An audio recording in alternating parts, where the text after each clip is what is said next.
Welcome. My name is Penny Frampton, and I am the host of the podcast A Little Light on the Path. A Little Light on the Path is a series of talks about esoteric philosophy from a practical and experiential perspective. I will be presenting intellectual concepts, but from the point of view of how they impact our lives and our spiritual journey, how those ideas work out through our ordinary lives. In other words, how to live an ordinary life in an extraordinary way. So, in previous talks, we have covered some basic techniques of spiritual practice, the importance of man know thyself before ever attempting powerful spiritual practices. We've talked about becoming aware of emotions, thoughts, and patterns of behavior, and also about becoming aware that we are essentially not these things. At the essential level of the soul, beyond the personality, we are not our emotions, we are not our thoughts, we are not our behaviors. In fact, we are not even our personalities. And I want you to bear this in mind as we talk about the shadow self, because essentially we're not even our shadow selves.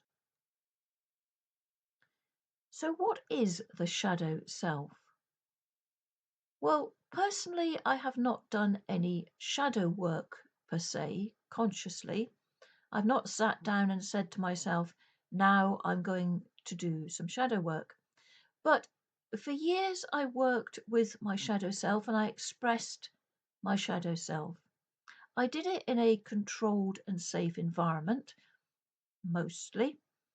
However, I was consciously aware at the time that I was expressing a shadow part of myself. I say this because what I understand as the shadow self does not come from any textbook or training or counseling session. It comes from truly experiencing and expressing that part of myself to its fullest extent. So, what do I understand by the shadow self from my own experience? To understand that, I have to become a little esoteric for the moment. So, before we are born as this manifest physical form, with emotions and thoughts which create behaviors and a personality, at the level of the soul consciousness, we decide what we need to experience in a lifetime in order to achieve at a soul level of spiritual evolution. And we translate that into a blueprint onto which we fashion a physical form and a specific personality type.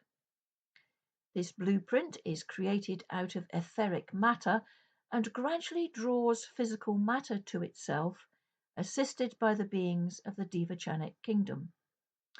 And that creates who we are going to be in each lifetime.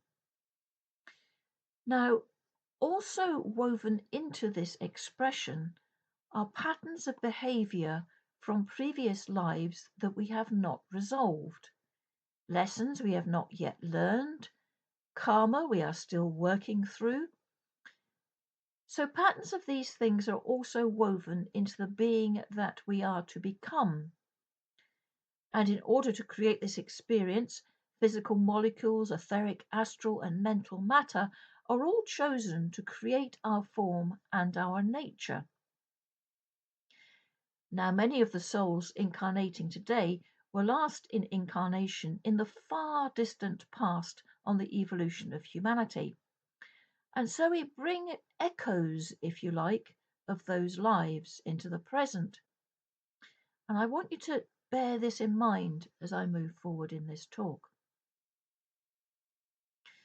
So, remembering we are not essentially our personality and all that makes up our personality, but our personality is created by our soul for itself to experience certain things, to achieve certain goals, to work through certain karma, and some of those things may be echoes from past lives, and they influence our emotions, our thoughts, and our behaviors without us even being aware of it. So that brings us back to what is our shadow self.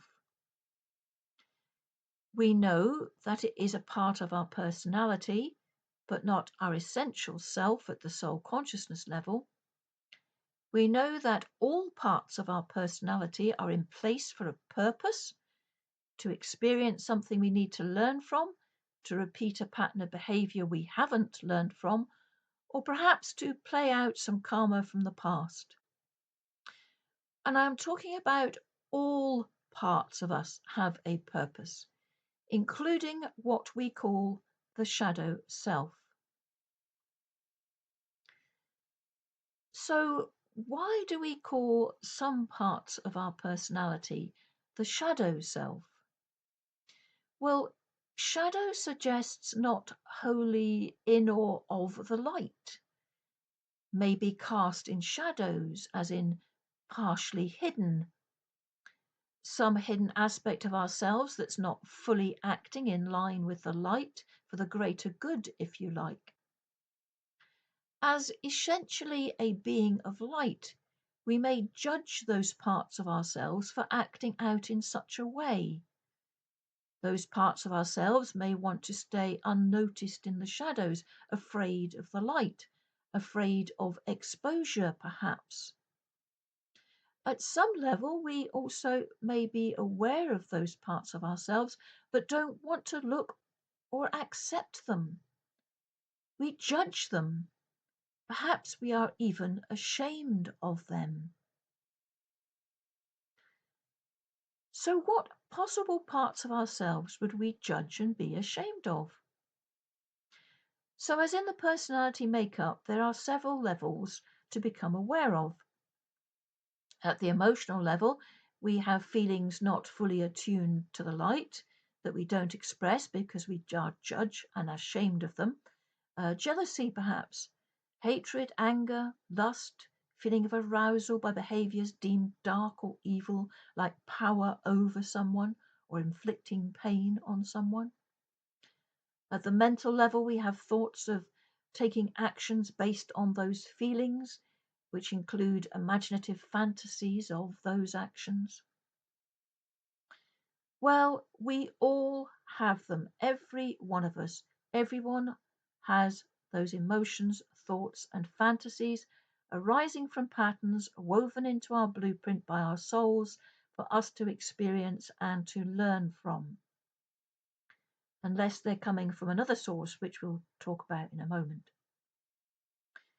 Even the darkest, most evil emotion, thought, and impulse are there for our learning, to see how we respond, to see how we can change that behavior. It may be a behavior that in a previous life was acceptable within society at the time. In Atlantis, coupling with beasts was common. Where do you think the sensual fantasy novels about werewolves and other half human beings in romances comes from? Also, homosexuality was common practice in Atlantis and also in previous historical civilizations. And I'll leave you to draw your own conclusions from that. Murder and killing was war, and between clans and families was very common in past history. And that is also woven into our blueprint. None of this needs to be judged. None of it needs to be shameful. All of it is there to be learnt from, to become aware of, and to appreciate it for what it actually is. The seeds of experience to be reviewed and to be changed through our evolution. The important thing is how we act upon these emotions, thoughts, fantasies, impulses, and how we respond to them. Subconsciously, humanity continues to act out these old patterns, and we get homosexuality, gender fluidity, BDSM in its various forms, and if uncontrolled, the desire for power over, and the extremes of torture and murder. They are all there, seeds in our subconscious blueprint. So, what makes one person act out of them and another person not? Well, it's well documented in psychology and used again and again in TV series, films, and books that it stems from stress upon the personality. This can be in the form of physical or emotional abuse as a child or even as an adult, increasing levels of fear and anxiety within our modern society, intolerable levels of pressure within our working or personal lives. All these things contribute to a point where a personality is no longer in control of their choices of behavior, seeded or fueled by the blueprint created for our personality to experience and to learn from. So, what is the answer? What is shadow work? Well, like with all the discussions before about basic spiritual practices, we can use the same steps, with one additional step which I'll come to. So, first of all, as before, become aware of these emotions, thoughts, fantasies, impulses, behaviors at whatever level they arise. But remember our definition: anything within our nature that is not fully aligned with the light, seeking the shadow, some aspect of ourselves that we judge or are ashamed of. And remember, what you judge in others, you are also judging in yourself. Second step, sit with that for a while without indulging, acknowledge it, don't reject it, don't judge it. Become aware without detachment. And it's at these moments of awareness, as we talked about before, practice discernment. Are these emotions and thoughts your own? Or are you sensitive and picking them up from other people or peers, your environment, whether that be neighbours, family, friends, partners, work environments? Or are they part of the belief system of your local community, your local church, your family, even? So, the third step, and this is very useful with shadow work, you can use other methods for bringing these hidden patterns or beliefs into the light. And one I've used extensively in the past is called archetype journaling. So, choose an archetype which is something like a ruler or a king, sorcerer, warrior, shaman, the fool, and set pen to paper and just write, first of all, as if you were that archetype, expressing all the darker aspects. Don't judge, just let the words flow. Then do the same thing coming from the light aspects, the loving aspects of that archetype. Now, I found this really revealing because if I felt I only represented the darker aspects of me, I discovered that I also represented the light. If I was archetyping, say, a ruler, the darker aspects might be power over the people for fear of being overturned or brought down from my pinnacle of power. But the lighter aspects I would find to be as servant to the people, serving the country which I represented rather than ruled over. So, becoming aware then of both, I recognized a darker aspect acting out, but I could then consciously choose to bring in the light aspects of what I was acting out. It's a lot of fun to play with. But I actually took this a lot further and I used a role playing online platform to act out many aspects of myself, from the dark shadow side to also the brilliant lighting love aspects of myself. Great fun. Did it for many years. So the next step, Obviously, this brings up and allows you to become aware of how you feel about these shadow parts of yourself. And most often, those feelings will be judgmental, dislike, shame, even hate and fear. You are judging, hating, fearful of, ashamed of a part of yourself. You are rejecting, hiding in the shadows, trying to ignore a part of yourself. And a part of yourself that has a purpose. And that purpose is somehow to learn from it, to change and evolve from it. So, in reflection, the other side of the coin, how do you think that shadow part of you feels? It feels judged. A part of you feels judged, ignored, shamed, feared, and hated. And here is the key to shadow work. What is the most important thing for any being in this world to experience and to learn from and to be changed by? Well, actually, there's two. There's safety, but the most important is love. Those parts of you do not feel loved. They do not experience love. And they begin to feel unworthy of being loved. If a child or a person does not feel loved, what do?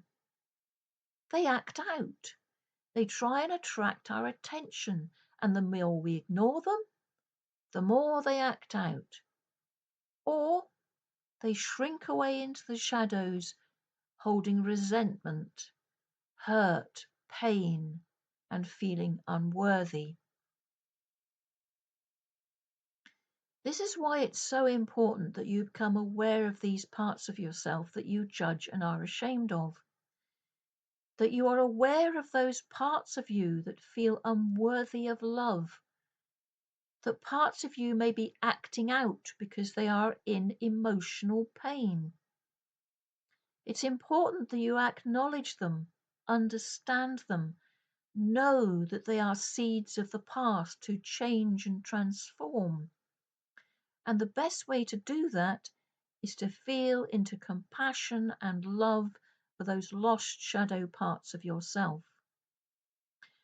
And you will find in that moment that that part of you will change, or it will simply disappear and become part of the whole that you are. You will also find as you do this work that we also stop judging others so much and move into compassion and love for those that you are judging. At one level, we are all one.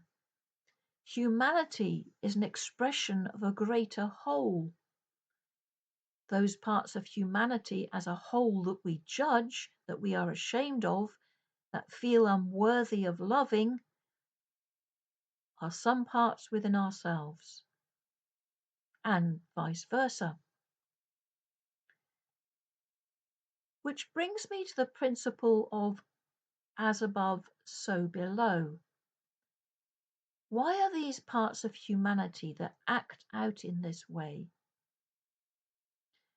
Well, so above, it may be hard to believe, but the great being that manifests and expresses itself in order to experience and become self aware through us, through humanity, is not perfect.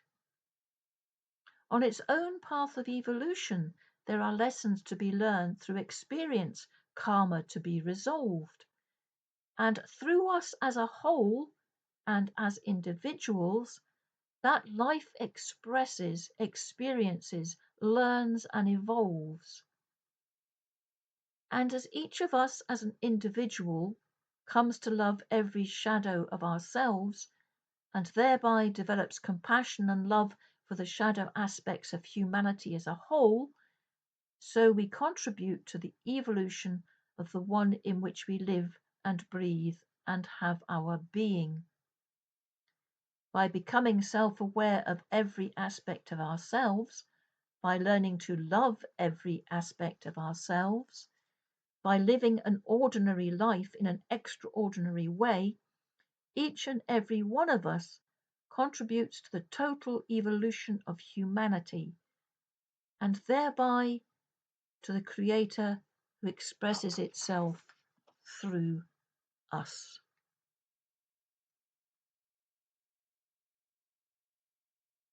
Thank you for listening to A Little Light on the Path, and thank you to all my subscribers. Your monthly donations are what enable me to continue to produce future podcasts for you all. I can also be found on the Wisdom app every Sunday at 7 p.m. GMT, where you can actually guest on my talk and talk directly with me. Otherwise, I can be found on Facebook and Twitter, or X as it is now, under A Little Light on the Path, and through my website www.alittlelightonthepath.com.